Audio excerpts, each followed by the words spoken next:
Ko ke hufa mo I he talamalo fonua ka mai nga I tala fratap ko dobe fa fratapo at pa me polo kalaman talanga te fa ki to mama o ka ta fa nga mali ko ni ke o atua ho mo polo kalama ko ya FATUFONUA fo o ki he weekend malo mo da mau e fa fi kon pe malo nga hinga we ko dobe lava ke whahoko mai pe me abina pe koe ngā ku lava whanongo ai tau polokalama he whiawhini o ku o atu e taitai lerei me taitai lotu maa whana kia tiki mo tolu hono kotoa pe.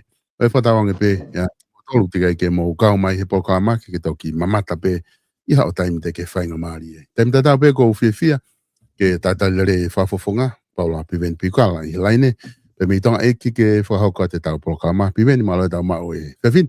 Malo e ngau lahi pe me tongana kuilo i bena e kamata e whare area weekend. Kamata ha mo ngahi whatongia ko ia na i whiria ki mo tolu ki ai. Ko whewheha ke Piveni, whewheha ke tongana i he whiawhini. Malo i pisolo pa malo e mawhanga maari kore le bige hufanga tau pe whatapu. Ko ia, na i kamata pe he na ui pe whare area hamoni te o laula ke lao pa tuhi whare vai ki he komiti paanga. Whaianga maheni pe whoki e solo whai whatongia ko ia. Wai e fu o awe au ke ono pe si ka kumana tui pe na e wha o mai whoke e patsetia o ki iwa veang he taim koe ni o whai ai hono proofread he kaukala ke mo kau ngau e pānga. Pe toki o mai ki he komiti. Koe. E pe whakaukau e ue komiti he ahoni ka nei toki whai mai whawhetu taki. E toki ui pe he ui kahau. Ai ko tui ko e whainga ue ko hono proofread. Mo hono to mea la lahi mai e patseti o ko whai e kau ngā ue he whai waha taingo ni.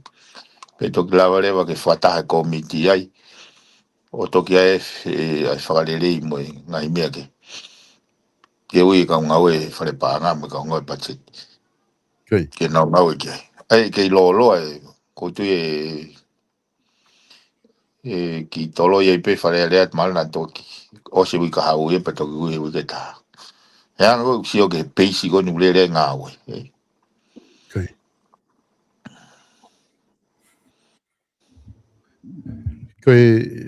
koe kamata foki e whare area na mau ki whanau be whainge a hako na mau kamata ai. Na e concern foki ai se whare area hangi ko ta tala noa koe ni ke paste koe ngā we pe mai tūnga koe ni o kutoe e ngahi ngā we ki whahoko pe alu ke ngahi komiti pe alawa ke mau toki foki mai ka na e concern e se whare area koe ngā koe tuai e ni ihi a ki mau tolu maa na ke kawai mo koe ia he tuai ho mo whakafua i mo tolu i whare area. Au ne pepa kuai, ku osko toa mo whakawa ki mo tolu toe ai minister koe o Savea, whanua mo Savea. O ku wau ke ahoni tikai ke whakahoko no whakawai, ka nakai ke uhingai ke whahtalangai. Ka ko hinga o ku iai ka ha tu alau ke hini tu koe whakawa a ki mo tolu kau me mi pā ki whare area. Ku atu ha mo taimi whakangatangata ha mo whakawa pe o ku toki fuakawa be he te fofua taimi ko te hua i ki whare area ha te mau whare area. ko ia o se o kene ki o hongo lau noa ai foi consenia ko ia solo ka pau te ke foki o whakaukau whalelei me he kamatanga ko o se whiri lahi na ia foki e ku hoha mo tokanga he o se whiri lahi ke whai hono whakafua kawai. He uhinga koe ni. He kapau na e whakakaukau i. Ai anga e whunga process ngā ue. Ko o lotong koe whiripare mia whakahoko mai ka au. He sea koe sea whakataimi. O kui kai ke whai ha whakafua kawai ia o e kau whakafofonga. Ka koe whaingatai a koe na whako o whakatokanga i he whoi whakarea pe ko ia. Koe whakotuu koe pare mia he te tuu koe koni sūtone hono wharea koni sūtone ko pau ke whakotuat mi wharea rea. E kai ke whai whakafua kawai. Ai koe konseni koni o hake koni ke whakafua kawai. Pau ke whehui a rewa pe nai whakotuu koe pare mia mei whi ia. He kamata koe tau. Penai he kono hinga solo hala very upset au pito kapau koe whakakau koe osi pe whiri osi pe hono tikrea mai he u whaianga whiri ko hai wini pe hoko rewa hono tānak whakataha mai mai tolu koe wharea rea te gei ke whakakakato foi process koe hoi whakafuakawa aia koe ulauga aku ka pau na nau whakakau pe ka pau na nau whakakau i pe he koe kau wharearea motu ai ni o tatala noa ki ai o nau hake nau toka pau na nau whakakau pe o whaia e fuakawa he koe kio koe raki wheitu koe ke raki whakafuakawa i ko wharearea pe osko no whakafuakawa i ko wharearea pe nau hangarea wa nominate mai o whiri mai hapare mia me kau me wharearea o ave ke whakanofo e tui patoki foi fuakawa fika wai fuakawa go ki he kabineti ai ako ko kulau ga aku o ku ongo lau no ya ga ho no o hake he ku ko me go ne fra hoko mai ka mautolu e fai fuakawa ha o go sanuari oi kau fare are aya ai ko kato ne kau kato foi to wa ka pau o ku ke kaunga tāmaki e tok whakafuakawa i beko ho hu ki whare area ho urak fofua hu be ki whare area he ko hange ko kumea koe nau na huinga i whakatoka nga i e palpalema koe ni he ko kuraki hu ko he osko i whirisi i na kuloto au ke uhanga o tifeni e ku position koe hae huinga o kou tui ai o ku totoni ngā wai koe whairea koe trori loyal o koe whairea koe tarango fuakakato he uhinga whakafilosofia ia e solo ke mea ui koe blind obedience versus truri loyal aia koe anga i whakatonlea koe ke tarango fuakakato pau tu lawe ango fua ne afio nei ai o kui kai ke oange hanga whaia ki whare area pe koe kau minista ahe ni tūwe ka koe monite koe nei na whaitohi rewa ke kala kepe mo sea koe ni oi tauni e na hanga nge o confirm mai pe koe uhinga o whakarea koe tarango fuaka kato o ku tatau pe mo whakaparangi ke he tururi loiolo pa koe na confirm mai he koe foi lau maria ko loto ke mau he kau whafofonga ai foi context koe pa koe foi concept pe koe foi meaning foi uhinga le rei to tonu koe fuakawa ke tururi loiolo hange pe ko whaalawe koe ki muau ne o angerewa ngafa whatongia ke mau proactive rather than reactive koe tarango fuaka katoe aya ko ha mea tok whikau i mai pia toki ni pa mau tarango fuaki ai ka koe tururi loia even moi mea koe ke tohi pe mea koe ke rea aki pe spoken ka pau te ongoi lawe ai ne afio lawe ai fare ne afio lawe ai pau ku totoni e mau proactive ko anga e ku whakatonu lea ko kai ke koe ai koe o whakarea mai e lava ansit ko ngā koe ose mai na tolu solo whakakaukau le lea pe he mea koe ko whea taime e kike ai clock ko ha me mi pa koe wharea lea pea ke epsen he mahina tolu e kikpe clock i he ose whiri ki ho taimi mama o mi wharea lea pe utoki ose hono whakafuakawa i koe ai tau pe ka pau koe whafuaka koe i wā tau pe koe minista koe whanua ko anga koe e kuongo ke tū ai lao o te kei ke kick in e ne clock anai Teke hoko ko me mi whare area S7. Neo ko sfilia. But unless and until ko whakafuakawai, then you become officially a member of Legislative Assembly. Ai toki lawe le koloka na ia me hane absent me ko o toki I whakafuakawa ia ko me mi pa whare area. Ke au ka unnecessarily pe ka au ke o hake issue la he mea iau mahu ingangi na toni mahu ingangi mahu ke ave ke mau toka nga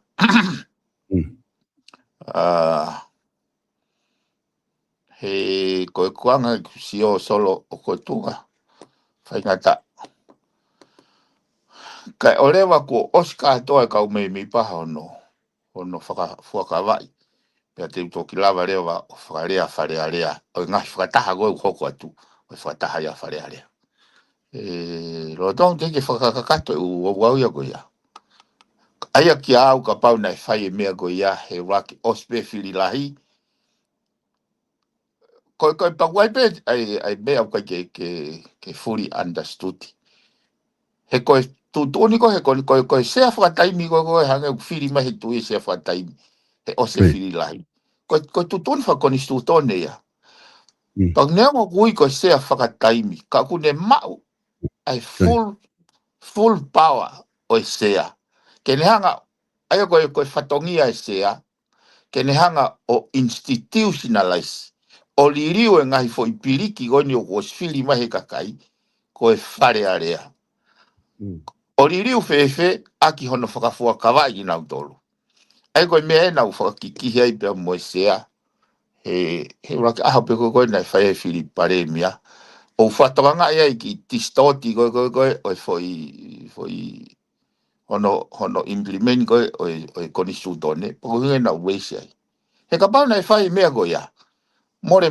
mea ka ato pe ni re koe ni kono activate ia kau me pa koe kau whakafofonga koe whakakato ia pe ui rewa ai whakatahaanga koe whakataha whare area pa koe taimi koe mau nominate mai ai ha candidate pare mia ke ave ke whanofo ene a fio o kulava rewa ke mau whaitotoni ke konisu tone he whakarea konisu tone whakotu mai mei whare area e whare area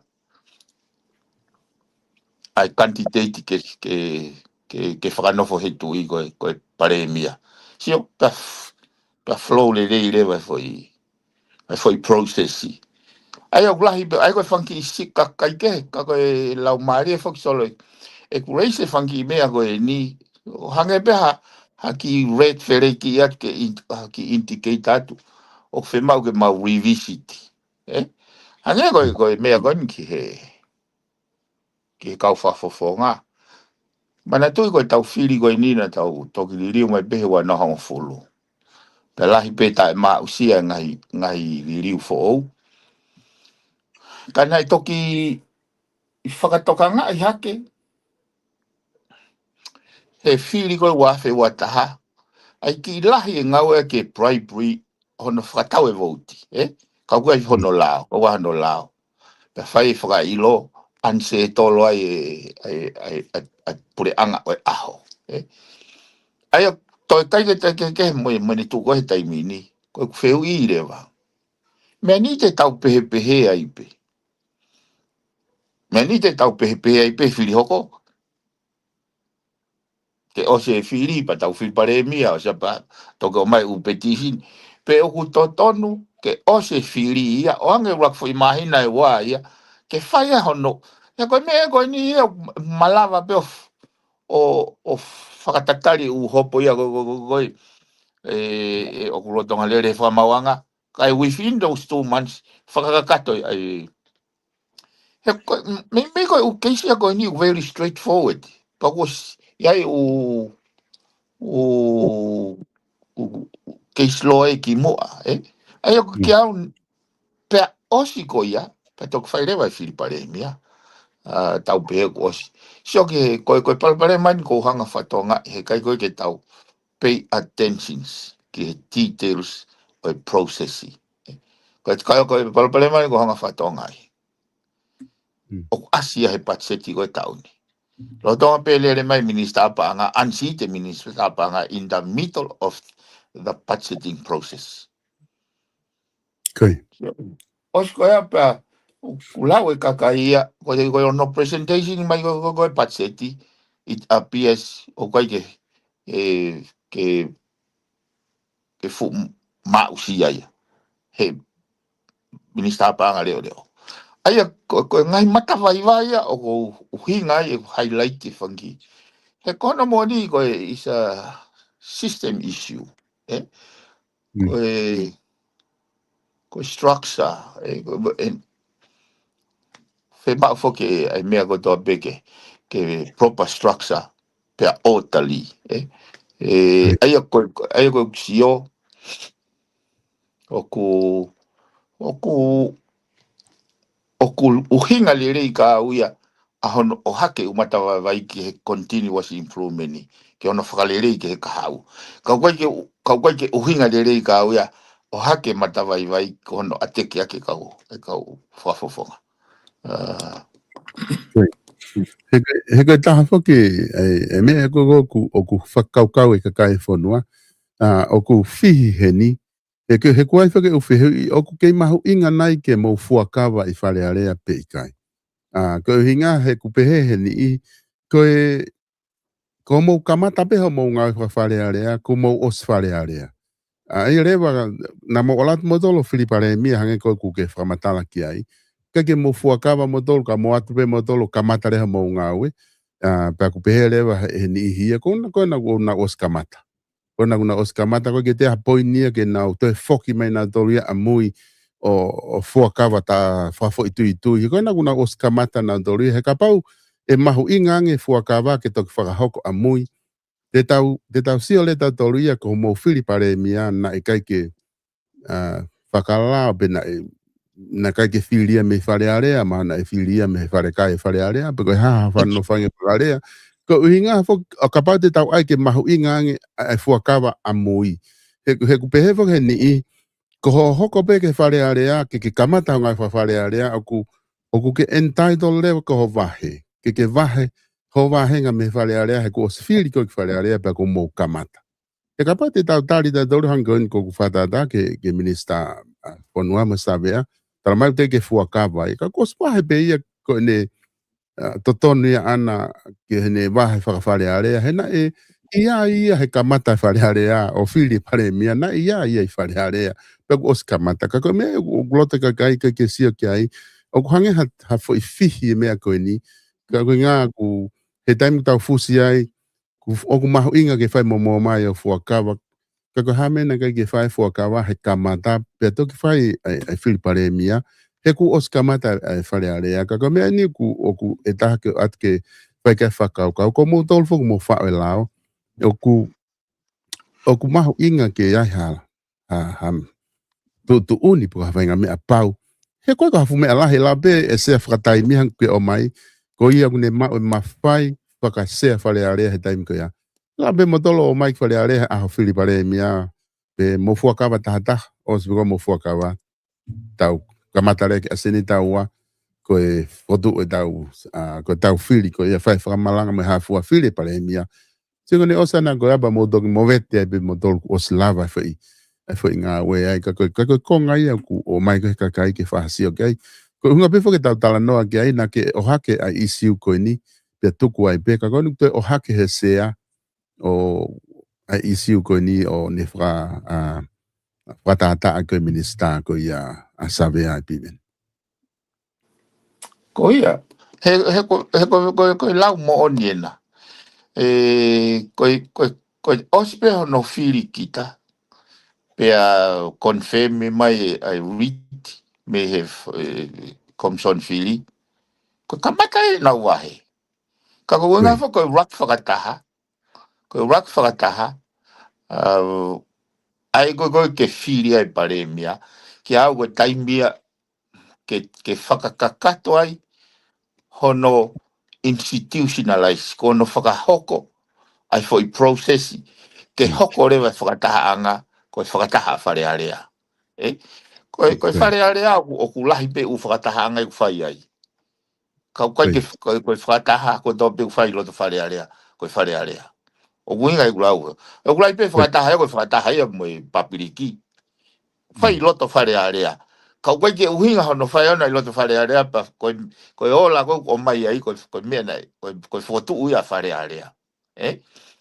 Aia koe poinia ke institutionalize na e totonu ke raki ka kato e process ke ko mau hoko ko ka whawhonga whare area pa mau toki whaile wa mau hiki ni ma o whaia i he mooni o e mau fuakawa ke mau whai mooni he kono mooni na ni mahana i mei toko ni mea ka ne hanga whakas o mold e whakakau kau e kau whawhonga away me whatau hosi ka koeni osi pe koe whiri ka matarewa he huka e kau whatau hosi o mai e ka o atu o mai e ka koe benefiti e ka pau te o mai e alu rewa e ngahi me ko ya me e o ku mama o ya me koni stutone mama o me fuakala o fai mo ne fuakala aya ki au rewa i si o ko ya ko ka kono mau fo kene solo ta ko ilo pe winga impatient e ka kai ko foi fuakala ko new five for yearly pe ko time to ko pa election to ko general elections ke tau sio ki ha lili wave ai ki au kono mau inga no o hake ko foi tai ko foi fili hoko o ko stodon ke alaini ka to ate mea ko ni ke o to hoko o hange ko mea ko tau si ai ko normal way of thinking here a rational mind kakai whakakaukau. Aia ki au ko isia koe taim ko ansiti ai. O kwa ke ansiti mai o pe mai terminate ho hoko koto koe whare area i he aho uruaki o sune. Koe ansiti e solo tara mai ia. Ko hono whiri mai koe he wanoa, he aho wanoa o novema wafe wani ma he aho whiri na tai whakalao. Aia koe kuhinga rewa i kuhake i siuga ia. Pau tai whakalao ne hu mai i novema. Ta koe mea kotoa pena ane whakahoko i whare area. Whiri pare mia saini sieke, saini kontureki. Vouti he mea. U mea kato gana tai whakalao. Koe whihu i rewa koe harewa mea a whare area. Hanau process. Mechanical process ki hono address ai taimi ko tala mai pe ai he whakamau o ku toi fie mau ke nauhanga o pei whakafoke e nauwahenga o toi fie mau ke hange pe nau tolko ha dismiss o ikai ke toi oange e nau ngai benefiti na e totoni ke nau mau e nau whahinga mea pe he koe ha aia koe foi fehu i pe o ku whai monia whare area ki o nau whatongia he kapau e peheni e solo. Kapau e o mai mo u mea koe ni with clarity. Kapau e pehe mai. Kapau te ke hoko ko ha whakafofonga pe a ansiti koe bribery. These are the consequences. Aia e hanga pehe ngai tūtūni ko ia o whaka manawa si ii ha taha o teu ke whiri ke ne ngau e ai bribery as a mean or mechanism ke fo mai e ki whare area. Ai o moni abito ai whakatala noa whoki ki tuunga koe hanga koe tala koe tutu ni. Pe aku lahi, ai dese atu ku lahi e ngā ue ko tonu ke whakahoko. Ki henga puliriu lahi e te mou whae mo tolu ke whakama o poholo. Kai lava o mahina, hako ne tala whoki tutu ni e mehe aho na e whiri ai. Ku katoki o se hopo o se mahina ono koe utu uni mga sia ke mo hafua ngahi ngā ue na e whai e taha koe ia. Koe ke lupu te tau te unwind whewhi e umea ko ia ke whakahoko au ke he wahe mo mea. E ko koe pe whake mea taha e close no. Ko tau kore pe ke whamau e piveni ke ntala mai pe ke hala ia he lao bribery, he lao whiri. Ka mata tau tea he ahoni. Ko ngaka au te whoki ke aho koe na e whiri ai ke tau te whi. Ye. Ko winga fo ke tau palpare ma ko ke tau follow the sequence. Ai ko wange ko ulau. O se a fili ia a wanoa. O mai e ola. Ko veritaiti ko mo verify pe wa lau mau ki mo. Fa i tau pe o si no ve ma fa ti se mo januari.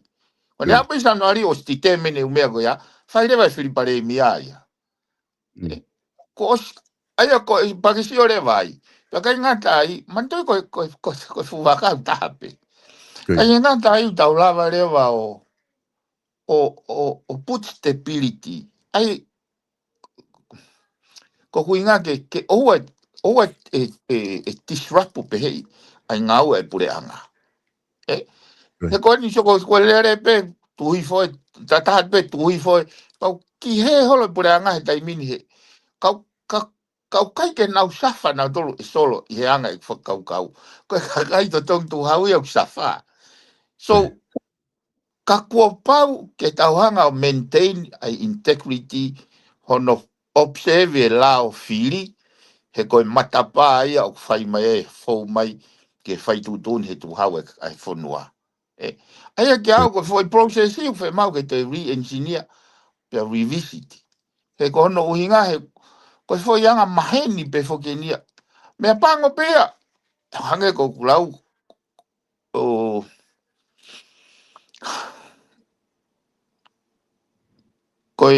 ko au pe ia ko pay attention ki he funky flaws ko he structure ka ko tui with any critical thinker ka taha ha o whakaukau ki he whakaluku fua e whonua he should be able to pick it up or agreeing ke mea koe ko hanga o hake he koe uhinga o ku nau o ku plai nea ai tokolahi me he ngahi funky titela koe ni he koe nau interest na tolu focus ia inward self interest o kai ke nau o whakakaukau na toria ki he foi mechanisms koe o hunehanga o mold foi process ke tau asivia e good governance pe o mai e kakai o nofoloto i he whaitu tuuni. He koe te o mai be shoki, koe palpare mani ko slavasia. Koe te o mai be hotokita. Au whatata pe koe ne pureanko ni ki mua. Koe ne o mai be pare mia koe te rote ke toi mawahi pare mia mia. Kai te rote ke toi tala noa mo toi ngai kau mia. Koe kamatai ne palpare ma. Haure vai tama misa ko ne hau bene ko o ko ne tokanga bene ke mai ai tokon pare mia kau. O sika hintoi lawa e te sioga. Ai koe, ngai self-interest ia, o kune inference, ai rational thinking, ke nau ignore ngai foi mo ni mea, koe huinga i maogi whare area for the national interest. Kai maalunga whoki kai ke, koe hanga ia i ku whakaukau,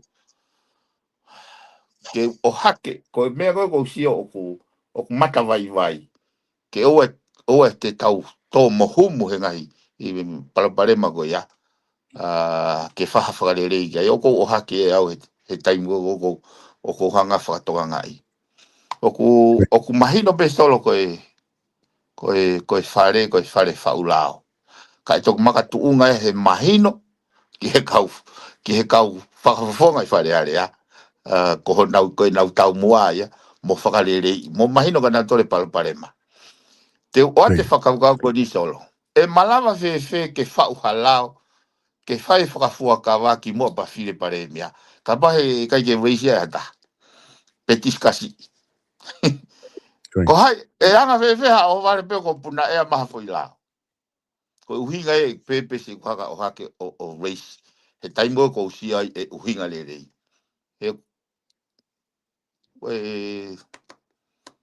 Ko konga pea e ako i solo. Koi. Ko te mahino ai whakaukau koe ke whai ke whakatala noa. Kata hoka tu mua koe, ko ilo pe koe pat se tiu tika ke mo aini whoko e tuku hui foi e pa mo toki whaiha mo area ki ai.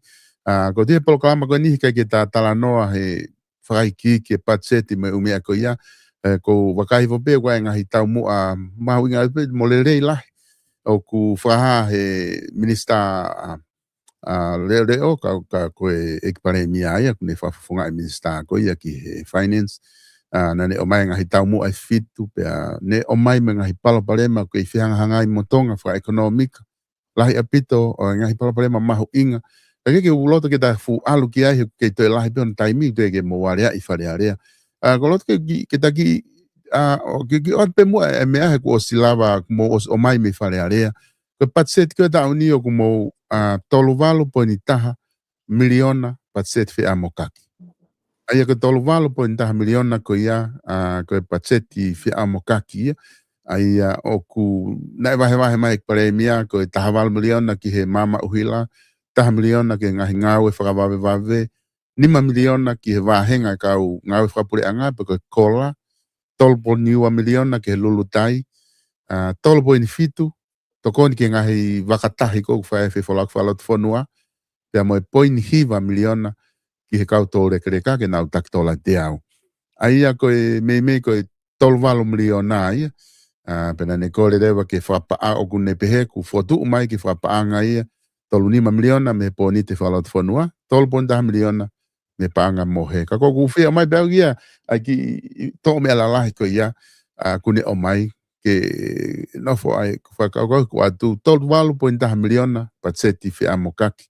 O ku whiwe o sio keiki mo ke mo whai ho mo tālanga ke ai whare area. Ange o tau kei, whakakau whakakai ko ne ose atu e taimi ko ni koko e tau COVID. Ta hiwa me umea koko e whakafoki whaa ke ne hau. Te tau ki foki lewa, hange te tau ki foki si lewa ke patseti ke te whawhi a mokaki. Ka koni tau kei nofo holope whi a mokaki. Aia o ku neongo ku malawa pe ia e he pureanga ke whakakato i he pureanga aho he taimi ko ia. Ka ako ne tu ufuka he paset whi a mokaki. Tu ufuka tu tāmaki pe he i he mea whaka ekonomika ku ki tōma ho wakai ko ngalalahi pe ki ai. Kata toki whakai ki hanga hi polo kalama ka orewa ke mou talanoa ki ai. Cholo, ko awe o ku o ira ko ha uhinga whakapoto o patset whi a mokaki. Ka wat pēo e whakakaukau. Wat pēo whakaukau me uhinga lelei. Ko hatok taimi pe ke te whaia e mea ko e patset whi a mokaki. Ka pau ko te hanga o wahe i mai a hange ha fo i pulo pula. Ke tō ko ngā ke ne kawa mai ai ngā whi mau ke kahau. Ka bate i whanongo he fo i wahe koe ra. Ko i wahe pe ke kai. Ko i wahe pe ko i kai ko initiative ia ke pehe ke tau hanga tau langa i ha whare ngahi ka paika. Ele pehe ko pau ke tau set aside o i foi pulo pula. Tau no ke langa. Ko haho no uhinga. Ke ne hanga ngā we i mai ekonomika. Ke ua whakawhalala i ka hau. Ko mea ko tau pehe wahe ai budget ke ai ke whakarere ia ke wahe. Whakarere ia ke. Misi, ko ngahi initiative ke i tolonga ia. O mai o wahe, pako hai tene tāpuni mai foi. Ai foi awa ko ia, foi he tau hoko. Mo tau hoko. Ai ko kai ko hatama ekonomika, au ia po hatama accountant. Uhinga lelei peka au. Ko ha mea, ko ha whea mokaki, ai au pe mai rewa he tangata eiki. Kai ke tau toe kai e ufi koni toe. Tau whinga he tori mai mei mo si ai ne. Mani oke. Tuko e foi ufi koe. Ke to ia kia. Ai foi te au koe. Koe ne sio ia koe sio. Ilo koe ne au koe ke foi tau hoko. O makape rewa e nau tuunga whaka ekonomika. Koe ai koe ke pehe ke tau o no i mai foi ufi. I mehe kahau. Mehe kahau. Ke tau kai e tau tore he ahoni. Kayo que au solo que au harta tau be mo patseti. Ko patseti o kai ko pehe ko tau fili pe me au kaulelei pe ko me tau sa ia ki fai, Ko patseti ko uhinga ai tau ko uhinga fa lo si kai ko ka o patseti. Ko tau hanga o prioritize tau fe mau. Pe tau raki ai pe me ko malava he tau se niti. Mea koe e mahu inga nge. Mea koe tene o mai e return o malunga. Koe anga e si au ke patseti. Koe tau pehe, hange koe. Hange koe vahe e kau whai ako. Versus o te langa ke sipoti. Ko fe peisi ke o fe mau ke tauhanga o raki. Whakapapau o ku fefeka malohi. Ko fe he tau ai trucks maalungangi pea moe fie mau e wakapuna. Fie mau e fe follow ki wakapuna. He kona moni ko uhinga pe tau toi patseti ai e solo. Ko inga ko si ai tau ki resources. Ko uhinga pe tau patseti. Kapau kela kapana lahe tau sirini ko pe mai.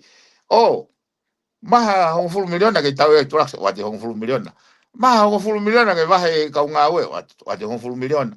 Maha hong fulu miliona ke ai ke kau wakatou tai wate he kai fe mau ke patseti he kulahi sirini ya. Uhinga e taranoa ko maha uhinga patseti. Kai ke tatoki alu ke whakai ki he kumaurotonga ngawe tono whama opo. Ke ta ko au ia mo ko ke utange ha foi pika piksa. He kono nga whako o kai ke tui ko mea ko whakau o halanga whanua o whakatau tahape, whakatau whape, o whakatau whiri.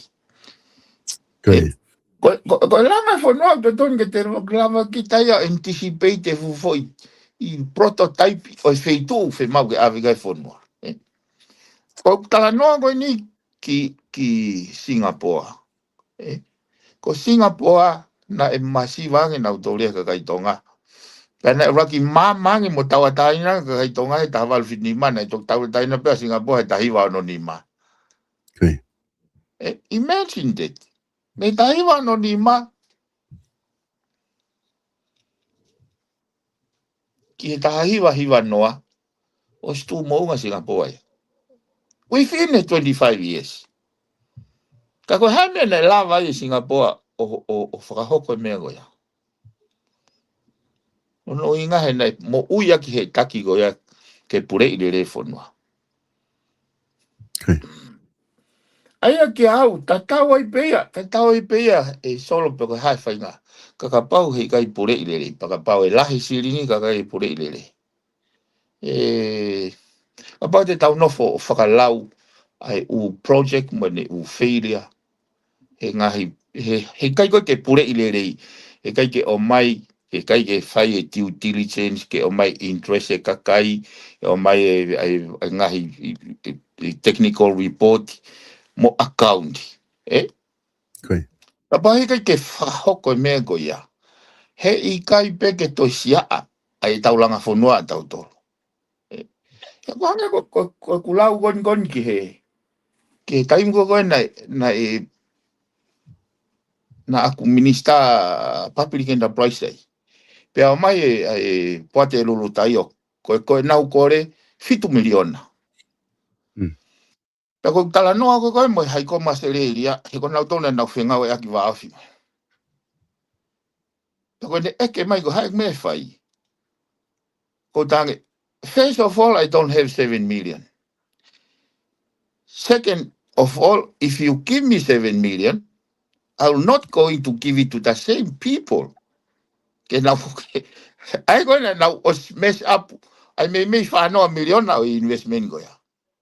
Ai ko kuhinga pehe. Ka pau ko hatu tuoni o ko ha ka pau ka tu toni whakapatseti. Ki hau ka pure I le rei. Ka pau ai koe meu to toni ke whai ke tokanga. Te oha te whanata koe ni, hange koe sipoti. Ko te utoki lau ia ko ha whanua ia o ha ware. Ka pau te tau ave patsete sipoti ke same people na nauhanga o na nauhanga whakalere mai ai teu koe sipoti koe na ige wano tahaiwa. He kono inga he koe poini e ne solo. Koe he fukakai ta tau peni na nau I he whaitutoni he asika. O kai ha ilo pa ka me o kai ke lau ai he kau whafafua wharearea ngahi ripoti koe ni.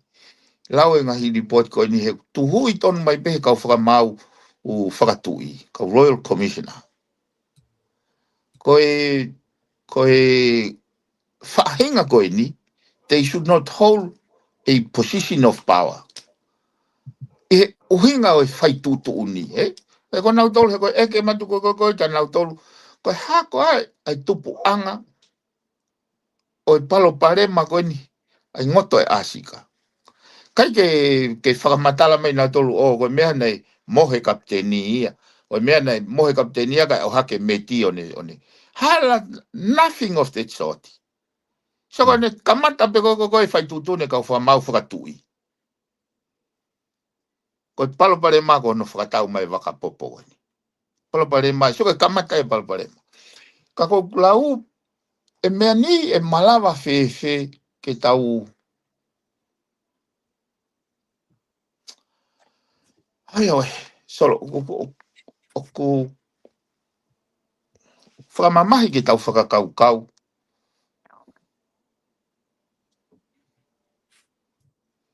Koe fukakai ta tau beni na nau run the country town. Ain bego go nau ke nofolo pe he whaitu tūni. Pe oku hanga he tuunga koe he ahoni o whakawhehi ui alahi. Oku mai au me mawhasi alahi e whakaukau at pe koe tau wholau ki whe. Despite ai ui mai, mai tau ui mai ne hawhio. Ke pure I le rei e whonua. Tuke si o kita o mai whakalukufua. Whaito tonu o mou whatongia. Despite it, o wai o ngoi au, o gaha mea giliu me wharearea me kabineti me whamawanga. O kau ta nofo hifo lau e ngahi wheila, ngahi project, mai ngahi lau miliona more ai. O te toi whehui a lewa pe ku. Hai au E piveni ko tui mahalo ku mahino ai whakatala noa ku whai ko hangi ko lau ko taki I awhebe o ki lawe kia ko ngaha ku o stuku mai foki I he weekend ai patseti whi amo kaki. Hangi ko mea ko na ki o mai na ime sayang ka pago tolu walu pointaha whi amo kaki ke ai aka whainga initiative ki puri anga kaku pehepe. Ka pau ko patseti a koe ke o te tau whi amo kaki ko hiwangea miliona. Aku mahino ku I loto ai ku osi ai pe u initiative ia mo u development ai pure anga ke langa whalakalaka mga business mga mea wha ekonomika me mea. Ko ngai ni ko osi o ke ai pe ko hana ai pe tolu valpontaha ia o kai ke pehe mlanga aki ha business I hanga ko damai whare kapai ka pe ko ha fu whare ke ai ke tau ngowe ke lava o export ke lahi tau exportation o mea pehe.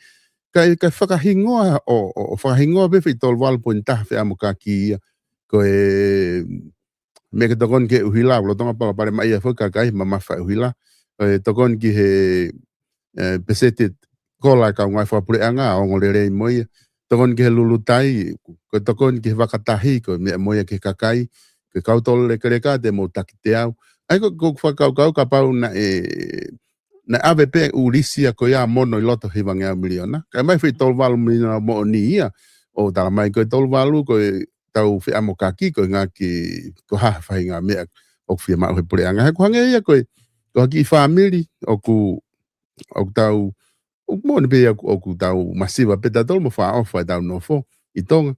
Ka aku kei mau pe ki mea kai ki uta ka taimi o tātou e whamiri me muri. O whewhea mo no fo kuna ta. Masi ko madou lere kula malo pesi e mau mo ui. A matoruia se o mai ke mau no fo pe lahi lewa tokoni o atu. Na ku hinga behe ai koe mea ai ke whi amokaki mau pe tau patseti ko ngā hi hoanga au me muri mga hai pureanga muri ke nau sio pe tau nofo pe hele laine kula ke lahi pe koe ke ilo mahata ke toki whai ki mai ai piwen hata au ke umea ko ia mo discussi whare area ko hai tuunga kui ai I he tau patseti ka maari e pe piwen sio ki ai kata ki ngā unu ki he hopo. Pea ku ki mention whakao se te pe mea koe. Pea ku palo parema pe foki. E kai ke tau whai mooni, he? Hange ko ho whakamatara ko ai beke peheu o ku whea mokaki kai lava tokoni maa muri. Ke hau kai ke tolonga ai langa whonua I ai. Wai, ai ko soke ko whanongo ko mea ni taha ko whanonga. Sai ai sipoti he lava langa tuai whakalere tuai ngahi bathroom mo ngahi mea ngahi apia ko sai ai hago. Ke hau ka pau te tau whai mon be ka pau he koe ni. Haneo koe ke whakarere e pe bathroom mo te whai wā mo ngahi bathroom e marketi mo bathroom ani ko ke he papiriki ke sai pe iau te ke tau sipoti tau tolu. O ke tau hou se sipoti. Eko he kuia ai palovea pe wai palovea pe solo ai kau ispiteu pe he. If you marry a monkey for its worth, the money goes and the monkey stays. Aia ko uhinga ko ka pau ko te superficial motive. O kui kai ke straightforward. E feitia te motivia ko ia kai toi mai foi true reality. Ai ko foi palovea pe. If you marry a monkey for its worth, the money goes and the monkey stay. Ai ko ne ospesi rinia pa aluia. E no foi monkey ia ko nga ko ia te ke whana. Ko poini haka kovi ka tau pehe. Tau ai university. Tau ai sipoti. Tau langa whare whakawhie maari langa whare whakawhie maari. Ki hono uhinga pe o ona. Kai oe hangeu ai ke ki koi holo. O te uki lohi aki ka mea koe. Ko hau ko masiwa kai o mai e. Hamea koe ke ai ke he koe mea ki au he kai ke tau lafta tō stolova hamea. Kai ke tau te lawa stolova hamea. Ka pau te tau ngau aki. Ai whainga ti koi koe. Fake reality. Tako ulolo ia ka te pehe kita ulolo. Pimeni ko tuk mo te tatok hoko atu he tau patsieti hanga hi pokalama amuiang amo wa ukia. Ko gi ha mo ko update be foke tau hopo ko ni ki he lao fili ni ko na i failo he lao fili. Na manak foke tala ai ola hopo ko ia ai tokon paremia fa fonga ko ia wa utaha no I he ahon ka ko tu ku te ki mau e to ni ka mana da ko mai we kau ko tu ta tau pepa mo e minista ko ia o e ponua to ki mau mo ia he we ke kau ko tu we kau ko we ki lahia I tala tu ni ko ia o ngo hopo e wa ko ia ka ko me ni ko lotu ke we ke ko ke update mai tu nga ko ku ai ho a hopo ka ko wa ka hi fa tahanga hi ngo me tonga o mai ko e oku osfra ilo koe e he komison koe tau I whaihala I ho kau noa pe ko hae whahen hono whainga whakalea I he mea koe ni pea mo pita hopo ate pea ko osi whaka aho ke whai hopo koe ahe mo ni te pe ko tusi te wika ka hau aia koe ko hango ku lau koe ka pau koe mooni o pe ko ha o la ko o sia o ka koe me ko ya ai ko foi fra ilo pe e ua he tai nimi le koti o ku lava e he kom son ta e fai hala fra hok ta haine panke pure pa ko no wa aki ni ai fra ilo koe ku na fai ke te ko ko hinga ko e ke tu ai e na kita la mai ko na de ke fa fetu ta ki atu ma me pe malo ku tudun pe na to ke hoko te fra ilo pive Koia e sol. Nai toki tufa mai ai tiki te he weekend ngoni nai toko osi. koi Koe tiki te koe tufa mai me he kau polisi. O kai ki ufuma. Ka koe kusoifo koe o kui ke moni te koe ni. Koe kusoifo koe ke tuu koe ai lao ai koe taimi koe nai fai hopo. Preliminary inquiry. Trial hearing. Ke determine ai pe waha case to answer. Aia koe whaunga rewa koe aho ni o whakahu mai e pepa koe au ave ki he whakamau polisi. Pe hanga pe he whakamau o determine. O determine pe me he pepa pe o ku whiunga ai whiunga ai mea koko o mai ake keisi ke ave ki he whakamau lahi ke hopo he. Ka wange ko blau fo solo te ke na hanga te ke fa ma fe tu takia kau. At least ko anga ko hanga hata la nga hata. Pe gui mai le vai ka tama ko fa totolo. Ai tama ko la nga yo interview. Pe hika ni fa batala o something of that sort. Ka ko ngo o mahino pe ka tia o ngo process wise o ko hanga pe ni ko tau fil pare mi amo fa fa. Angeu ki to mo gosi, Ka ki au he ku lau solo ko sio foi fofonga tikite fai lo he ku bononima o lau criminal offense. Ko farea ko ku bononima ko interference with the cause of justice, Ai ko interference. Ka ko gulau hi fo i lao o kai ke mau ele me ni te fo i lao he me na fai ka ko mali he ko me ko ni ka au ya te hanga ya expose me ke he ya kai ko he hanga ko gulau ma lai pe pasikare dia he hopo ko ni ka te hanga ya expose by me ke he ko I was unaware nai ko report ko ni na fai be me he pare mia ko ni ko kabinete na ku ai pe mo minista ko ya ai au toki uhinga le ka uia toki uhinga le ka te uia he na os brifi le ai pare mia mo prinis kala ni he issue ko ni ka tok mahino ka te au ngai mo TV ka ki au solo mari me ko ni he taki e foi process ya ko ni ko foi lao ko hate interfere wrongfully ke te hanga o liu haola ko hia ya ki he vakai ko aku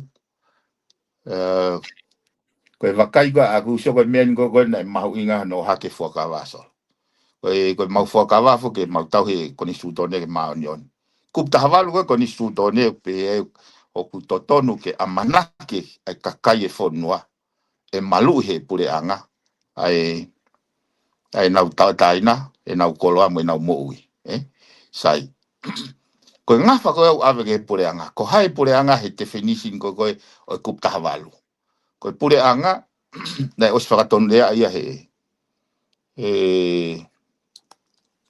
os fagaton le ai he fa mau anga he kup ta fitu fare he kup ta fitu pe ke fai ho pure o i gai fili mana ko ke le be ai ko foi kupu ia une hai ne afio ke o e fili mana ko ene fai ene pure ka ko ti fai ko he fa mawanga Koe uhi koe mawhai o ene afio whakakonistu tone he kuptolu noa. O ne vahe ia ki he executive, legislative, pe moi judiciary, koe pure anga, o ku whakaluku fua me he tui, o au ki he kaungo, a katoa au ki he kaunga whapure anga. Aia koe pure anga e. Aia koe whakarea koe kupta walu o totonu ke amanaki e kakai e hanga he pure anga. Aia koe fufoi structure koe. Pe koe whakamau, pe koe whakamau anga, pe koe kabineti, pe koe legislative. O malu. Koe whatongia koe role na uhanga play. Ki au, koe ui, koe whakakaukau koe separation of power. Koe whakatala noa koe tu pōnima. Ko tonga nia is more of unity of power. Ka koe foi dimension e check and balance. Aia ko behe fai tutu ne whakamau. La haunga ai kakai. Koe ku e lau koe interfere ka pau nau fai tutu niau override e whakamau. Sio ke step na kuhanga to'o. Na alo consult e whakamau. Ki he process na ni ngau eki. Pe o ku whea ke tangatai koe. Sio o ma akuri rewa mo e whakamau. Io o ku nei kai ke uhanga au ia o veti ki foi na usaini beo bana to ton ke hanga he kau mea kai tu ke ngau mo sekretari ke mafetu taki ki he ongo loe a ko ni koristu tuku ba mo client ko ni pa ko ne foki mai tala mai ko ni una felo toi te na te mai ai MOU ta ko ku raise te atu fe lewa pe awea ke taimi na to mui he kapau e tō mui e rikatia koe unlawful restraining. Unlawful. Pe e malawa ke ne sue pure anga. Aia koe tanoa koe ke he mau ngafa. I he fua kawa. Ke mau malui. Ai totonu, ai koloa. Ai tangata totonu tukau. Pa moe interest ai kakari. Koe uhinga e nāku. Nai kai ke pehe ke u tua te pea o pehat ke mu ke si tuanga mo tuanga al na ke pehe. Nothing was wrongfully wrongfully executed. Koe mea koe ni nau consult. Ta koe ne pehe koe he mea saipe katuai o kuwawe alo e wakati u emaili pe. Koe tai wana fe tutaki mai ai ofisa. Pau pe amanaki e aluatu e emaili he kuma osfe mahino. Pa oate hingoa ai whakamau koe ngake ne iloi. Koe whakamau na saini he restraining ota. Ke ne iloi oku mooni e whakamatala. Ka koe whakahoko angi ai koe whakahoko mai he whakamau ka pau e tuai mai hono o mai ai MOU tene emaili mai beke ke. Ai koe uhinga a koe facilitate te ria na osiang e mea o kai ke asive pepesia. Koe pepes whakangofua ke mawahe. Ai koe mea whakapepa, technicality ke whakakato ke ave peo tuku he self. But the intentions ke oa subject ke pule anga ki hano sui. Koe unga kono taf, tai whakalao. Hono abuse process. Koe ikai ke rak o mai e tangata o tautea ai ke rak whamaui. Fuwhe mawha koni sūtone. Ikai ke tautea i ha tangata i he whonuani kai o rewa ko awiki whamauang. Ka ko hono, ka ki au fo, ko lau e auia, hono tao whiko e tautea. Mea, kai ke, he ka pau te tau alu ke he mea go ia. O hange pe ko tau stay go ne taimini. Stay go ne taimini. Koe isiu fo ko ne stay ne. Makatunga he raki hopo ala sike. Ko ia na sea he wharearea he whaitau eta. Pena e hopo i he whainges mahafu. Whainges mahafu. Pe tautea ia he whamau polisi. ke foi mahafu pea pe hangare vai wharearea ia to o ene se ami wharearea tuhi foi me se wharearea pakai ke toi hoko ko me mipa pea tangi fokia tangi fokia pa hangare wa he whakamau tangi a tukuange ko ea ko o stautea ia ai ko foi feu i rewa a mena mo tautea te ke kakato foi processi te ke hala ia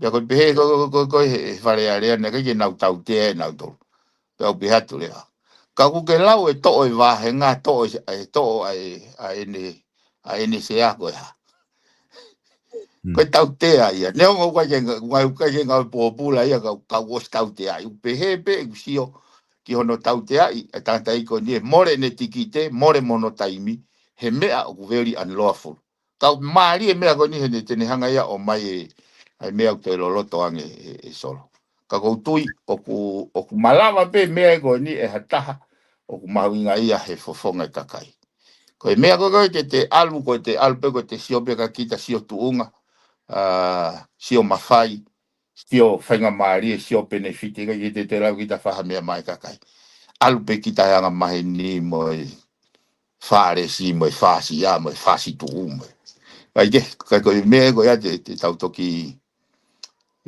ki au eu o ko tari rere e au ia ngai mea gonu hoko ke ne vete balbarema goni once and for all ke ua to lava e hataha ke folau mai pe hataha pe toki pe uai taha mai au ita pe ai toki alu pe ia o whakahu e neki foi application ke ta ofi aki ko nga ke whakamamahi aki ka o senga pa kai whahopo ia o senga ko ka issue ia ko case fokia ko ni ai bege fa malala ke kolistu tuku nothing to do mo kolistu tuku ko case kolistu tuku ko case ke hia and I have no interest ai ko case ko ni is about injustice na save fa ko fatongia ai tu iga aku ki tanta i ko ni na aku loto ai ke to hono mama fa ka ko me pango o aria ki hen ka e tainta taupe ki au na uhinga pe ke hoko pehe ke ne o mai ai i volo ia to loloto ani ke taulava o nga unu e fonuani ke tolonga mo tulo merino mau inga taki mai nga i volo i goini ko mau inga fungia solo ko fa area go e tau fononga be fu hala loto kolo fu ate pire ke mama hanga pe moni o mai moni pa hanga pe loi o hake loi ka tau te ka pe solo ko ia mahino abito ai fa matala ku mai piven ai ko fa malala ke fai ko hopo ko ni amana ki ke fa hoko ko he moni te ko hopo ia injustice o ku ki ane kaung ana mo kristu tuku mo mea ko hopo ai kristu tuku ia pe mo na o si una do ke fa ma anga pe te ang na taimi ke na fa le pe ka pai kai hoko te hopo ia he wika u i he fa ma la i he ngongo ko ia o ku tuku mai me tonga ka ko nga ka ta taimi e piven ko di o ku fe te update i hopo ko ia taha mo si o malolo na e be foki ai to la na tohi mai o na mention mai whakau ko ni ko nga ko hopo ko ia na ke o hake i whalearea whikau aki ko whakarea na o mai na o hake i mention i whalearea pera ko mo taione mo whafonga whalearea malolo ko ia o tonga tapu walu o ku na o stukuange na whai tutu ni wha mau ki ai pena mo oni taione tukuange lewa hopo ko mga i tuku aki ko na wha hoko ki ai ka ko di maka ki tonga taimi ko ni pero hamete ke lawa ki wha ala mai ai ata to ki hoko atu he taimi ka hoko mai io o kaulava te be ai ki ai solo ko hopo kon mo si o kon ni toga airport he defamation se ko ia na foto mai fa mau be ko fie kumi ha gloria ko tangi kai foto mai fa mau ai o ku fetonge loia ko ne kamata mai ki si o aluia ki tamako Stenton kai yo mau le ka ko tamaloia foloa be me aseleria o fa ha pe o fai u hopo ai pure anga ngai te tau mai ko hanga mai noi pe a na uhanga fahu mai na amendment ai ko foi fahu mai foi sikalam fo pe ko ta ko mau ala tu fo ke ti sai te tante pire ka frustrate au he si fo o ku na uhanga o ai ke ai ku tali aku ke ki amendment statement of claim ki sune pe a o mai patok fahu mai na tole evidence patok patok fai hopo ki aukos ya ko frustrate fuga go bet e ke sia me mama e hopo mama taimi o ku to fu taimi la kai ke ka ko me fuga ne un hanga faga aki ai ho ata mai whakakaukau ko ni solo. Mea ni koe whou ngai ni o ku whakamore ki ake panga tu hawe kakai. Ko whapapau solo, there is no case to answer he hopo ko ini. Fula I vevepe. Ka koe kunofo whakaukau pe ko whe ke o aiange he ukai ke utui to ton ke play ignorant ka whakamau. Ke kai ke nau whai nau homeworka. Ke au ko mea ni koe whakacommon sense ni whakaukau. Ila ko ne whaile pe ha hopo. E hai whamau o lau e hopo, ko hai tukua ki, ko hai whakamoni. O rewa ko ne mau e mea koe e ala, ko whai e la ala, kene timani u mea koe patok hai ai hopo. Ko ilo, ko mea koe nau, he nai eke mahi whamau pe te aha, pe te u kumeroia ko tanka. I will not waste my time e kumeroia. Koe ai mea koe pe te u, to e submitia ko tanka, I would not waste my time responding ke distorted statement of claim. Ai me kape dau he foi mea go ia ko guinga ko are keisi ni ko tuku aki ke ta taupe ko whakamoni ke ta taupe ai mea go na whaia ke na tuku aki ko foi mea pe ke mea go amen me na sensationalize o pehe mo pehe he foi opinion pe ko hanga na opinion ni ko facts pe mo allegations still remain the same.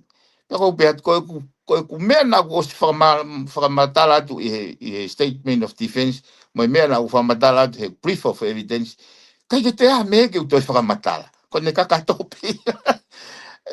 So in the interest of time, ko lo tau ke whakamawave, ko hopo ke whai mo ai, mo more hok taimi ai. Pe vai whakabauia, pe vai whakabauia. Ko ku feu ia to aku ia pe ke tare time te pire ko yo fuga ko kai ko ku feia to ai ko to fai ho poco ko pe ti kai ke tare time te pire pe ta fo pe ko io ko tu ni au ke ko time te pire ko so ma tu ko pe ka ko men e ho ko hei kai pe te ku mi ha ku ya pe hei kai pe ke to I have statement to make a statement te fa pa pa wa ka pa e kai ke ri ki to he fa ka fa ma ko ni e ri fa ma tani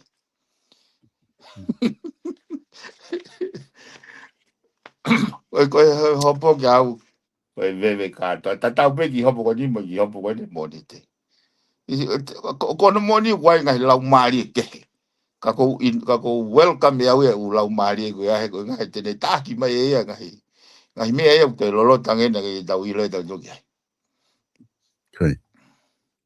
ko hopo ko ni io ko ki hopo ko ni ai ni ko ni a tonga tap valu ai ko na u hanga ko weisi he solo toi mari ang mo ke isia ko ya na ku to mui mai au na to tau mai au ia to gala tau he aho ta o fano he hopo o me ata tau fa o fa ko ka o xio ke kai ko ke fai he fufo i system ko fe hui be how can we administer justice ka pa o kai ke fai nga me ke hold nga institution ko ni ke na fai mo ne na fatongia ko si o tai te au pito ai crown law tai te au pito crown law again ko anga whakau nei to don't get lucky vi lau he whakamau ia keisi he takai holo nau tolo he veve ka koe keisi ene solo ka talatu o i tangata ko ni ko na area ko area ko he mea ere ko na area mo tong whafonga ko tong tapu walo lo tonga ko na fe ke naki ke o mai ne sirini o whakahoko joge masi ko mea lere ko ni ku o ku na ihe whafonga tong tapu walo ko spirit fika ya o slere ai siaina koe anga koe process ngawe anga koe process ngawe te ki hao alu mo pepa koe wafu mo hai hingo ko ya o e ko ku ai to ta ko ya alu mo ya ki he moi e na hanga o verify e ownership pa na to fai le sisita sai kai mo na pe ata ko le sisita sai na foki mai rewa masi o alu ke he moi o ne mawai ko na ia e tohi o i he moi na makatu ungai e na hanga o le sisita me lele i he siaina pa ko tohi ko ana whakamon hingo ai e tama ko ha ana ai me lele ko hingo e na whakamoni ai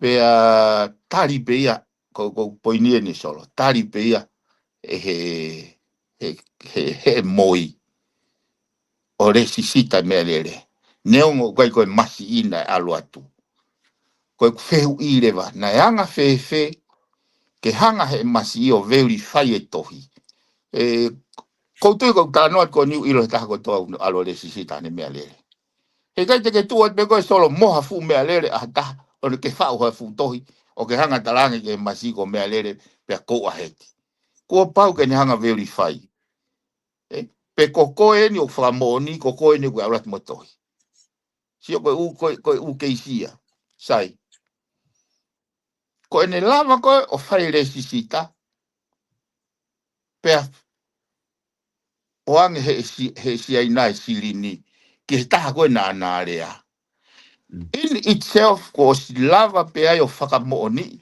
ko hai na alat mo tohi ha huinga na ni hanga o verify ko ia ko ta to nupen hiriang ko ia nei kai ke tonga ni masi ko ne fai tohi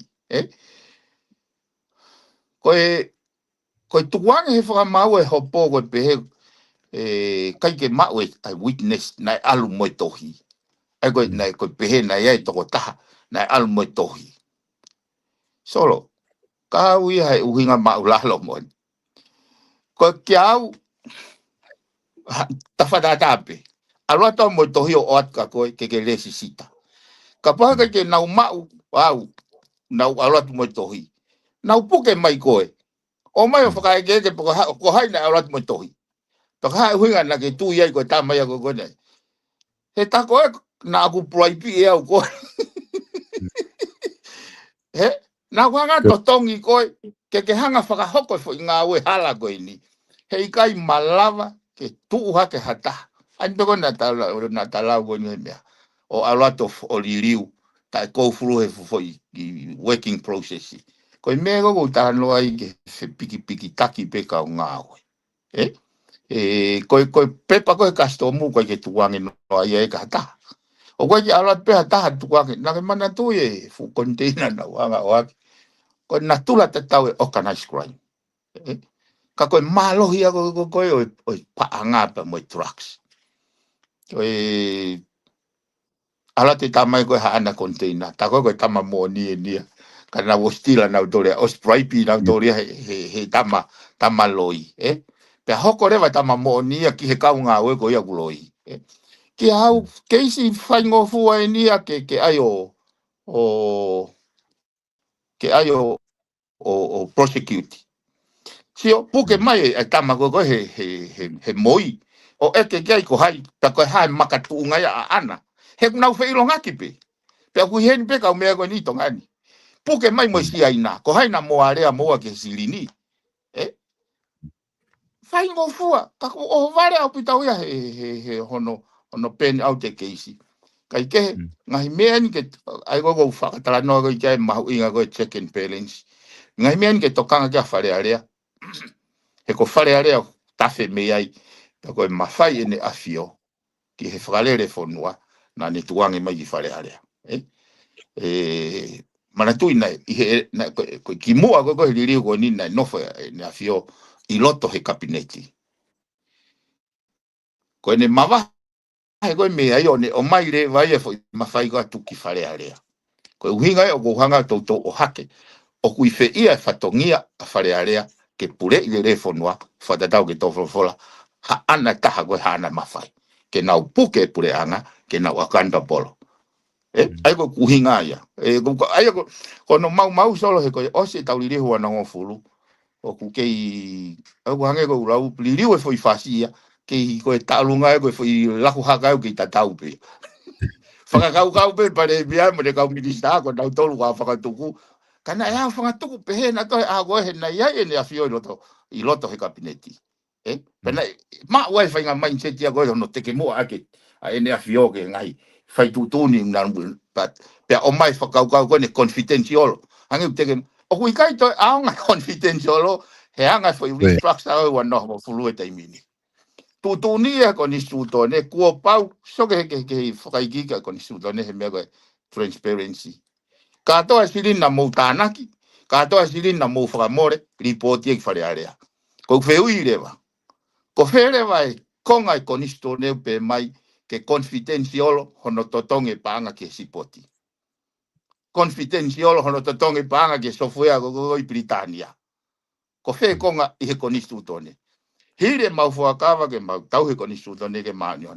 Tama he koni stutone ke ministra sa panga o tau ko toa pe ke report ki fare area ai lahi panga na ke tanaki mo tanaki me feitufe lahi panga ke fa amore pe na ke tutonge ke feitufe. Piveni ko tu mahino pito bea ko tu mahalo ku ma lolo eta PAULA mahi fefin kita ki hanga galau ga mea te ta ki ngata i ta PAULA i he ahon to ki hoko atu pe fa ngamari i he kahau kata atu pe fa ngamari ko ka pa pe ha me ke o ku mo ngalo ke atu ke ko ke loto ke fa ma popo pe kai ta toksio pe i he kahau O eso. O lahi pe me o ku hengi he fo go lau ko folo. Kata toki hoko at beta e mau beta dai me wi kau o ku kai te ha mea te mau moa ke te minga kono lau whaka wawe uri poto mui mai mai pacheto mui koe ni ka koe atunga e kua ho kano i matake mamahi ua ke bako alo whenga ki matsoata vai ke koe hau pe vai sola Kata ni ko fa malo hi pe tau sio ke hange pe ko ke tau matso ataka ko os to folo pe kai la mai matso ata nga we ak mal dol ke i pula vasio fa galere koe ka koe koe ka toki ai pe ha mea toki ka toki fa mabo po pe e mea ka koe anga i tu ke uhopo ko o vai fo ke tunga fa ngata ai fo no ni tai mini he toki neongo ka to ke fa ngata u fai tu to ni mo u me ko u an sit ko ni pri mahal na toki ospe fa ma tangi si ula i pa to grava o seti le le a hala fo no fo no ka kwai ku amana ke ko tu i ka pau e mahino i le fare area ko mafai ne afio he hono filie executive pe mono fakapas o me patseti wo so mai ki fare area ke nga ke na proactive o tu fe ma ke na proactive nga hi me na fai he pure anga ko ke ata to very transparent ke o fai o fakapuri o hange ko nga hi me ko ne to fola o to toni ke mawanga ke mau malava pe he ko taha fo ke solo me na wongo i he maulere mai ko he wafe wa tolu wafa ko Ko ka lava fale area fa no fatongia. Ko ha no fai longa ko ka lava fale area o fa no fatongia. Ke mau fa tonton me go khala. Ka o tali ke toki intervene na fio. Ai ki au ko hinga ko mau inga ko ka o truly loyolo. O ai ke toki loto mamahi ne afio o intervene he umea pa mau toki haka hake o whakateki atu. Nai te ton beke maulava proactive. Ge aha whainga sign of wisdom, of discernment. Mege ke kauwhare alea. E mahu inga ka nau tolu ke whakapoto hono whakarere whanua. Pa nau, he kau e mea goni he mea goni a mei teki he isi o ngoi. He lava ke break up ai kabinete ahau. He gono inga ko ne tu go fare dai mini o su tai whakalao ia. Pau fie mau ke na hone to whakalere I whai wako ia. He kapau nei rakwha fi pe tu iho na tan pou. Ke ne hanga o alarm nau dol ke uhinga. Ta koe nei hufi pe he kakaike. Ai tan pou ne whai kakaike. Ka koe mea whakataki e ni. Koe lawa li koa niu. He koe taimua na ne whenga ke li liu e mindset I koe. Ai kau minister mo kau ku civil servant. Nai whai ngata. Pea koe ne pehe. Ka pau hei kai ke toka iau e hataha. I he whonuan. Then I am meaningless. Koe ne lau ia. Ka pau hei kai ke toka iau hataha. Then I am meaningless. Pea nane hangare vai a fusi au. Hono tau te ai. Koe mea koe corrupt. Na ia e taha ni kau minister ako ni hanga bea sign off. Ai foi extra, foi pore. Koe ne sign e titi ke konga api. Pea ni hanga ea o whaka ova ke ki foi pore ua pe koe foi pore tolu. O ne maa e taha miliona. E koe half a million ai foi extra ako ia. Pea taimu koe na Io pena ke mau ai. Te ai mene foi titi taha. O te mau e ne sirini he. Half a million ai foi. Ko taimu na alua te ko anti-corruption. Pea tā mai le vai ke a li kwaniu ke na ki tala noa mua whekawak. Tā li kwaniu I kai. Alu pe ko tala noa ki ho loya. O te hako tā noa mai kau. He kohono uhinga ka ki ka tā noa mai kau. Te u alua whakamoni a ki a he hopo. Alu ki ho loya. Pea maha ke pe pongpong e taha. O si maa we tohi ai minister go ni. Ko ne pehe. Koe Royal Oriental o Singapore India. Tako ui koe whehara ki une whai. I will pay the ultimate price. Death. Koe maha ke bongbongi o stauna kita pe ai minister koe. Ki au koe o whe mau. Ai whainga stiffness ia koe ake. Ke whawhawhoka ake whanman.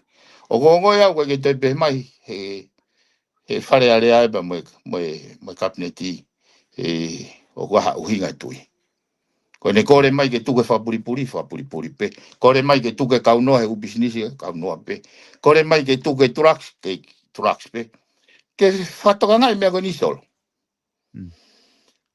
Ko me he wafe wa taha hono ui ai simposi mo kore ke whanua ke whakangata. Ai hu mai mono, tufaki mono haka trucks he whanuan. Mo hoko ngai mea lalahi koni. Mao I trucks ki whare area, mao I trucks ki office pare mia, mao I trucks ki panke pure, mao I trucks ki kau sela, mao I trucks ki kau polisi, mao I trucks ki kau quarantine. They are all in the border security dimensions. Ko ku fehu I leva. Ko fehu leva. Ai fuakawa ku whai. Na o kai ke nau te irifia pe tokai nau tole na fio. Ai whakakaukau. Ai a kapau I pehen. Tamai he na whio ke tau he mamatau koe. Tamai ke lere ki mua, lere ke holo mui koe. Te tau lau ia koe ha. Koe talango fua mooni. Koe tau lau ia koe whawhepaki. Ka koe whatongia ia whare area. He koe nunua I turaks koe ni wo siau ia ke. He kono veu ki ngai whamii lahi whanuan. Nau ki na sen mai taha ki polokalama ai whai ngongo mi Nusilana. Vai ga Trimotoa, Triva ga vai. Papa Triva. Koe ni whakamatalain pa koe meni o kuongo we kao.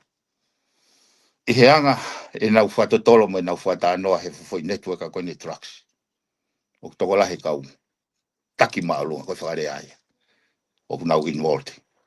Either directly or related ki kau mea koe ni. Koe wheu I rewa. Ka pau na kai ke kaua hakau trucks, hakau maalunga. E whainga taa pehe o hange koe ni tango ni tui taimini. Hame unau mata ai ke puke mai the unknowns.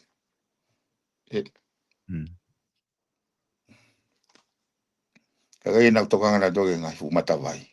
Ai kou tupunga e lawe ai whanuan. Kai ke solo tau te kape he koutui hange whoko ulau nei ke hoko noa umea koni. Koutui nei hoko umea koni ke a ko I lauto. E foi mga whaa koe ni o toi maari ange mea utau ilo. Toi maari ange mea umahino mai. Peo kai ke utui au te tau tata kotope pe a toi mea te sia e te liri.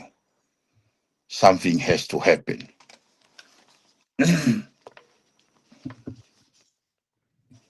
Mahalo pito, Piven. Koi, kata toki hokatu.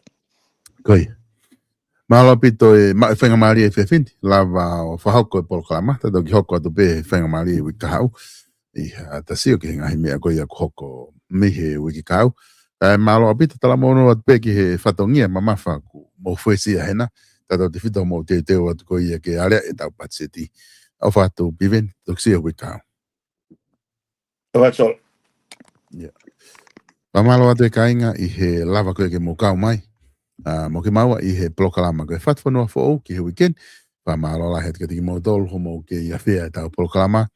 Ange koe ia kwha o atu o ku mawhenga pe ke lava o lele atu polokalama I he whainga maari e kotoa pe kumau. I he wiki kotoa pe ai whafofonga neongo ngahi whatongia ke he kaku mawhenga pe ke lava whahoko atu ai polokalama hange koe ia. O ku mou whaafia mao ki mo tolu ko ia, mo mui he polokalama. Pea o whamalo atu mo ki mo tolu ko ia, o ku ikai ke mo tui tatau pea mo e whamatala koe wha o atu, ka ku mahu inga pito ne o atu, ko ta whaakia ko ia, pea mo e wakai ki ai whafafonga ko ia, pare area tonga ta fitu, pea ko tui o ku lerei ke mo whanong ko toa pe ke ngahi whamatala me he every direction. E lava tokoni ke te mo tolu ke te māmange ngahi isu ko ia. O ku tau whepaki mo ia, pe ku tau whekuki mo ia, I he whanonga anga ko ni. Whamalo lahi ke tau kau sponsor ko toa pe, o ku mo kei whemate madei hono sponsor ko ia tau polokalama, o ku ate whamalo lahi. Ke te mo tolu mo e whatawange, ke whaitapa kina ki mo tolu I he whaki ku mo whai, whawhoi tui tui, pe peheke ngai kau taha. Tato whito ke kau taha ko ia ai South Pacific Loans, Starik Tupo, pe mai kau ngā ue pūre, pe mai kau ngā ue ko ia South Pacific Loans. O nā ngalo te mo tolu, ai kau taha ko ni kuna sponsor ko ia, mo whapaanga ai ngahi prokalama o atu pe mi heni, alo o se tau wha e nau hoko pe wake te tuku ia daimi. E nau tokoni ko ia ke au atu e ngahi prokalama ka te mo tolu. Pa mo mana tua ki nau tolu. I he taime mo whiama paangai I Okalani New Zealand. Nau tu ubei loto manukau I he Cavendish Drive. ofia tu pe peken save me fitu graphica wo i mano kau peka pa kai te ke hu peka ke na website splnz.co.nz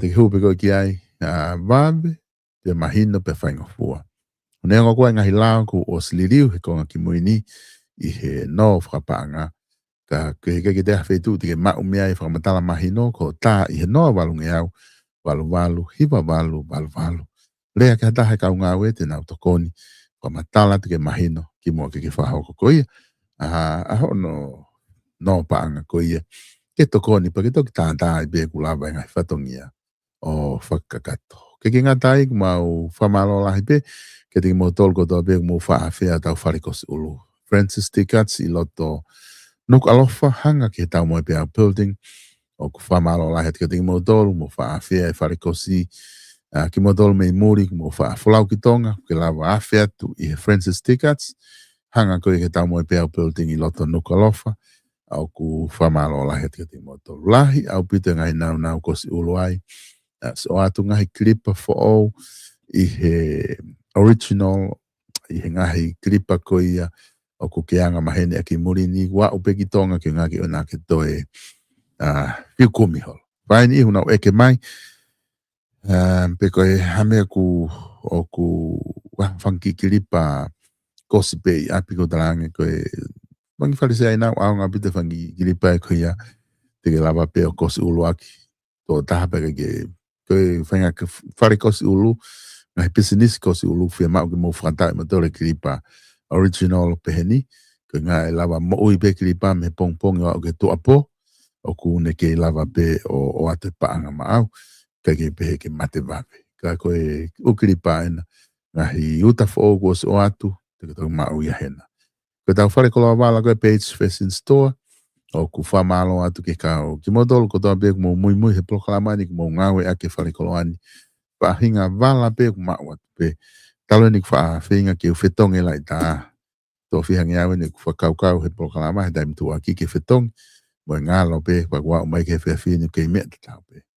Taka ngahi wala koe kui loto o ku liliu whetongi mau pe he ku whatau a foki kakai o abe mau pe pe aku whetongi tongi mau pe kaka lai tāko ko anga atu o kwange ko tutu mau pe kaka mea mahu ngā pe ke ilo ko whewhetu unau iai hanga pe ko ke tau mo pe au building Page Fashion Store wafitu tolu ni mauno koe ko tahamaka koe tesi ke lere pe i Brisbane Australia pekene live stream mono mone ta falani me hafua lere ko to abai ko ke fema o ke kofu i maka ha ofanga tesi ko tali lele ye ke te koe pe tu take fika telefonico na wasi i screen e lava o tokoni atu ke te koe ko ngata e da polokalama ke poni ko tawanga pena e ongo lele ye te polokalama ka te modol ha lele atu pe ke te modol famole mole atu ka pa ku hani i ku ke loto mamahi e o ngā ko whainga whakatala no he polokalamani